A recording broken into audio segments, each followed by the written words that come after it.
Daniel Tanuro, bonjour. Vous êtes Bonjour. un spécialiste des questions climatiques, ingénieur agronome de formation, militant et membre fondateur de l'association Climat et Justice sociale et allergique au capitalisme. Alors, au bar de l'Europe, je vous ai servi une banane parce que grâce au réchauffement climatique, on va bientôt pouvoir planter des bananiers sur nos balcons en Europe. On peut déjà prendre l'apéro sur une terrasse en novembre, alors que vous voulez le retour de la pluie, du vent et des frimas.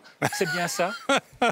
Ça, comme argument climato-sceptique, je n'avais pas entendu encore celui-là, mais oui, non, bon, c'est drôle, mais ce n'est pas de ça qu'il s'agit. Il s'agit d'éviter un approfondissement de la catastrophe climatique qui a déjà commencé. Oui. Évidemment, à première vue, monsieur et madame tout le monde se dit, bon, 1 ou 2 degrés de plus, ce serait quand même agréable, surtout en Belgique, un pays si pluvieux et si froid l'hiver. Mais il faut savoir qu'à 2 degrés d'augmentation de la température, on va vers une catastrophe d'une ampleur absolument inimaginable. Et la situation est plus grave que ce qu'on imaginait, c'est ce que dit le GIEC, les experts du climat. Ça veut dire quoi, plus grave? Ça veut dire que le bouleversement climatique progresse plus vite qu'on ne l'avait prévu, et ça veut dire que les effets sont plus sérieux qu'on ne le pensait.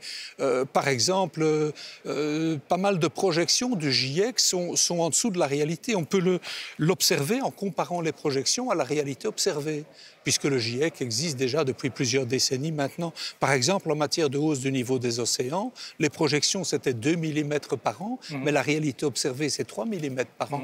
Alors, encore une fois, des gens peuvent dire 1 mm, c'est pas grand-chose, mais ça fait tout de même 50% en plus. Alors, si le GIEC projette 80 cm d'augmentation du niveau des océans, vous ajoutez 50%, on est à 1,20 m et ça devient très inquiétant. Et selon vous, il y a un effet domino, le réchauffement entraîne le réchauffement? Absolument, c'est ce que les scientifiques appellent les rétroactions positives du changement climatique.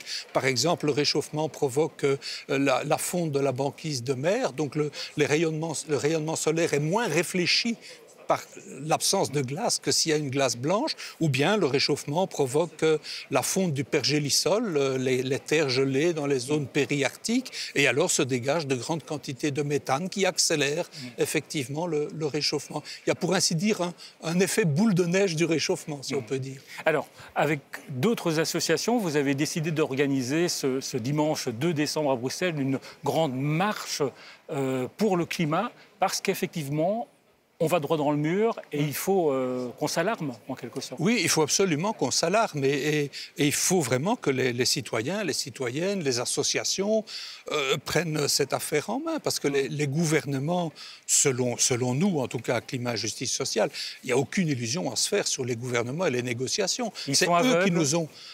même ceux qui ne sont pas aveugles, c'est même eux qui nous ont mis dans ce bourbier, dans ce guêpier.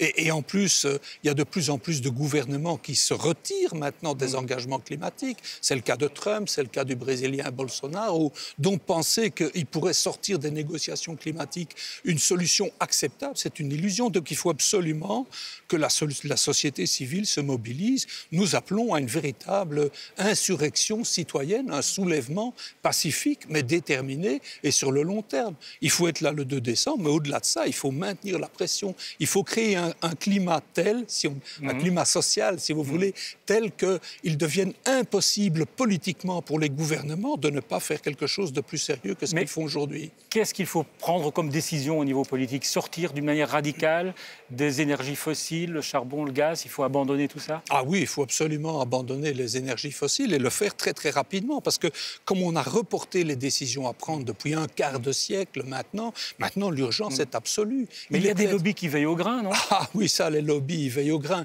Les lobbies, ils veillent au grain et ils influencent tellement les politiques qu'émerge un scénario qui est un scénario, selon nous, assez délirant. C'est l'idée qu'on pourrait dépasser temporairement le seuil de dangerosité du réchauffement et refroidir la planète par après, par l'usage de technologies à émissions négatives. Le grand danger, c'est pas une bonne idée, ça? C'est pas une bonne idée, parce qu'il y aurait moyen de faire autrement.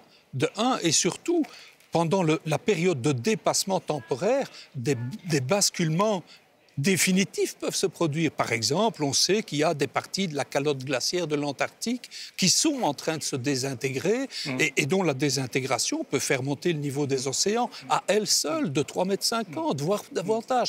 Donc si ça se produit... Pardon ? Les calottes sont cuites. Les calottes sont en train de cuire méchamment, en effet, oui. Mais en fait, c'est le capitalisme, selon vous, qui est responsable du réchauffement climatique ? Mais il y a une chose qui est évidente, c'est qu'il n'y a pas de croissance infinie possible sur une planète finie. Or, le capitalisme est un système basé sur une dynamique de croissance infinie. Donc là, il y a un très, très, très gros problème. Et c'est d'ailleurs pour tenter d'échapper à cet antagonisme qu'est surgi ce scénario du dépassement temporaire. C'est l'idée, on pourrait, sans mettre en cause la croissance du système, quand même essayer de sauver ou de limiter la catastrophe climatique par ce processus dépassement-refroidissement. Alors regardez cette photo, Emmanuel Macron. Est-ce que c'est votre modèle à suivre sur le plan politique ? Il a décidé d'augmenter les taxes sur les carburants, provoquant d'ailleurs la révolte des Gilets jaunes. Vous applaudissez ? À Macron, certainement pas. Non, bien entendu. Vous soutenez les Gilets jaunes ? Je pense qu'ils expriment un ras-le-bol légitime par rapport à la politique d'austérité, par rapport aux difficultés croissantes de beaucoup de citoyens de boucler les fins de mois, de beaucoup de travailleurs, travailleuses de boucler les fins de mois. Alors, emballer la hausse des prix des carburants dans un argument écologique, c'est véritablement cousu de fil blanc. C'est un peu fort de café, comme on dit en Belgique, parce que les gens qui sont obligés d'avoir un véhicule pour aller au boulot, gagner mal leur vie et qui payent de plus en plus cher le carburant, on comprend qu'ils la trouvent un peu saumâtre. Et le système n'offre aucune solution pour sortir de ça. Donc. Daniel Tanuro, prenez une petite boule surprise avec une question surprise que vous allez Je vais prendre lire. La rouge. Écoutez, ça ne m'étonne pas trop. Bon. Et vous allez lire la question à haute voix et sans crainte. Un dîner avec Donald Trump, vous acceptez? Mais non, évidemment. Je craindrais pour ma vie. De un, non, mais que répondre à cette question? Vous avez écrit un bouquin sur Trump. Oui, j'ai écrit un livre, Le Moment Trump. Lui, il vous désespère. C'est un individu extrêmement dangereux, sur tous les plans. Et c'est véritablement, il est la personnalisation du fait que l'offensive de régression sociale et l'offensive de destruction de l'environnement sont deux choses profondément imbriquées. On ne trouve pas de partisans de l'austérité à tout crin et de la régression sociale qui ne soit pas en même temps un destructeur de l'environnement. Pour une même raison, c'est que les deux obéissent aux impératifs, aux diktats de cette logique de croissance infinie du système capitaliste.